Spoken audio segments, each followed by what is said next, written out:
Welcome to the Eddie Hyatt podcast. I am your host and teacher, Eddie Hyatt. I'm glad to be back with you today, and so excited uh, to continue in this series that we're calling "Life Changing Lessons from the Book of Acts." The Book of Acts is an exciting book. It is a history book. It's the story of the beginnings of the Christian church. It picks up where the Gospels leave off. The Gospels end with the arrest, crucifixion, burial, and then the resurrection and the ascension of Jesus. And it also tells us some of his post resurrection appearances and the Great Commission for them to go into all the world and preach the gospel. And then his ascension into heaven. And the gospels end at that point. But now the book of Acts picks up and tells us what happened after this, the incredible outpouring of the Holy Spirit and the expansion of the church. And so I love the book of Acts, and I trust that you will get a lot out of this series. Now, in yesterday's episode, we were talking about Ananias and Sapphira.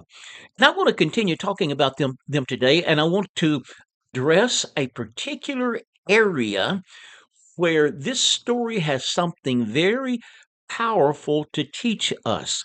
And if I was going to put a topic on this, I would call it something like the woman who was judged by God for submitting to her husband. And that would be Sapphira, the woman who was harshly judged by God for submitting to her husband. So if you don't know the story of Ananias and Sapphira, read it there in Acts chapter 5, beginning at verse 1. Listen to yesterday's episode. This was a couple, and there was this great move of God. I don't want to go into the detail because you need to listen to yesterday's episode. But they concocted together, they planned together, they concocted a lie together that they sold some property, and many were selling property as there was such a a movement of benevolence and generosity, and God was pouring out his spirit. And many people, they were selling property and lands and houses and bringing it and laying it at the apostles' feet. And then the apostles were taking it and distributed it according to anybody had need. So much so that it says that there was none among them that had. That's God's will for us today, that there would be none among us lack. And so, but it was because of the generosity of the people of God.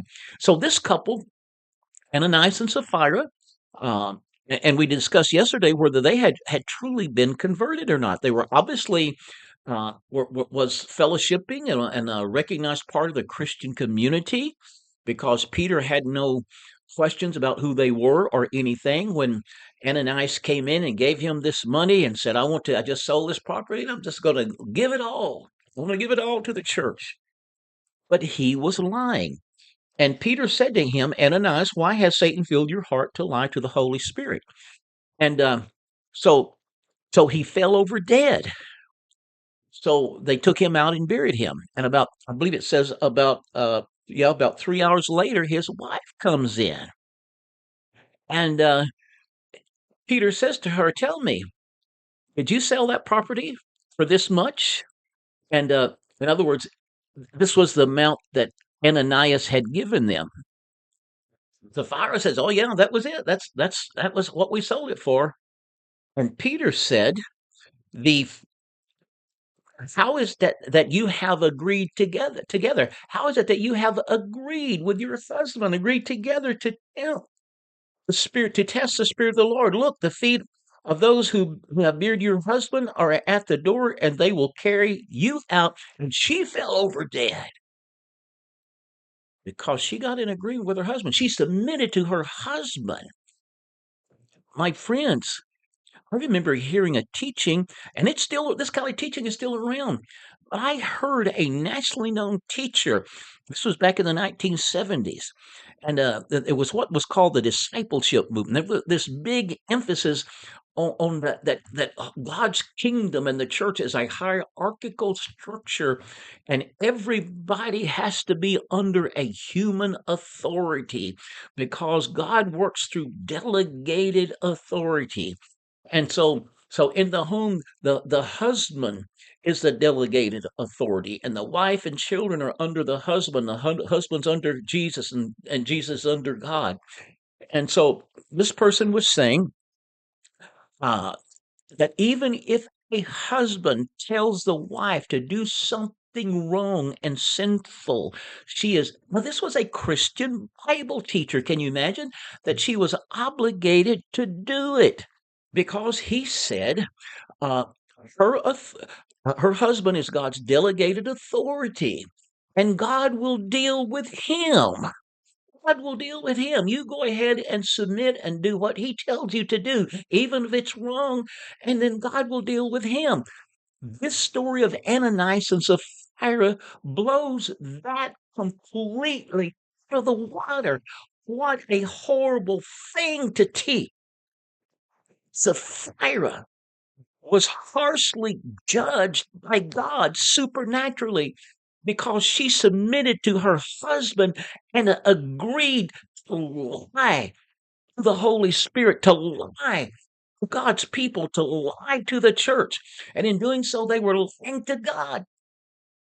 So that's why I'm calling this the woman who was harshly judged by God for submitting to her husband. My friends, there is only one mediator between you and God, and that is Jesus Christ. There is no pope, no pastor, no preacher, no prophet, or whatever they might call themselves. There is no human being that is a mediator between you and God. Paul spells this out clearly. I think it's in First Timothy, uh, probably chapter 2. It might be around verse 5. He says, "For there is one mediator between God and humanity, between God and man, between God and people. Only one between God and men, the man Jesus Christ." So, ladies, your husband is not your mediator. Your husband is not the one to whom you are ultimately responsible. And this situation of Ananias and Sapphira shows us that we all are personally accountable directly to God for our acts and are accountable to Him. You know, and you imagine Sapphira saying, "Oh, I was just submitting to my husband and what he told me." That didn't cut it in that situation. No, you're an adult. You're a grown up. You are accountable and responsible. There's a passage over in is it 2 Corinthians chapter 10 verse 5? No, maybe 5 verse 10. But anyway, Paul says, "For we must all appear before the judgment seat of Christ, that that we may give an account for the things which we have done in the body, whether good or bad." In other words, he's saying that we are all accountable to God and will be judged directly by Him on what we have done. You know, there's a story. This is the New Testament. There's a story in the Old Testament that is similar to this. Uh, this was when uh, Abraham took uh, Hagar, which was Sarah's maid. This was Sarah's idea, and because Sarah had not been able to have children, and uh, Abraham had a child by Hagar, but because she was a slave, um, the intention was to raise this child as the child of Sarah and Abraham. But God said to Abraham, "No, no, this is not the one that I spoke to you about. This is not the one." And so, uh, they had to stand in faith for another 13 years before Isaac was born. But the point was that when Isaac was born, uh, Ishmael, Sarah saw Ishmael laughing and poking fun at Isaac. And of course, this made her very angry, and she said to Abraham, said, "You need to get rid of this bondwoman and her son." Well, that was very grievous to Abraham because I'm sure he had developed a certain tie with this bondwoman, and he had had a child by her, and he loved this son Ishmael, and this was very grievous to him. He didn't want to do it, but God spoke to him and said, "Whatever Sarah has said to you, do it, because in Isaac your seed will be called." Wow. So my point here is today, yeah, we need to defer to one another.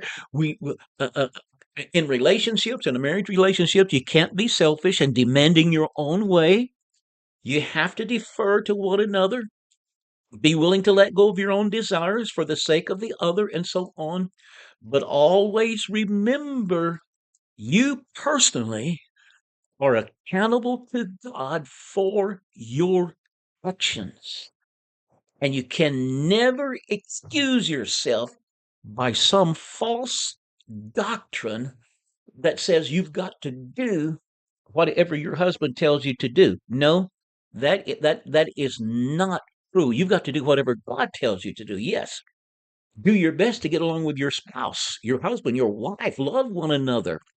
Be willing to uh, forsake your own personal desires for one another. But for heaven's sake, remember that you are personally accountable to God for your actions. Well, I'm going to end it there. If you'd like to read more about this, Sue and I have a book. It is called "Who's the Boss?" It's a little book. I'll plan to post that here. Who's the Boss? And another one called Paul Women in Church, and those will be a blessing to you. And I'll plan to post those here on this with the description of this lesson. And I look forward to seeing you all tomorrow. And I am Eddie Hyatt, and this is the Eddie Hyatt Podcast. Check out my website, eddiehyatt.com, and I look forward to seeing you tomorrow. God bless you.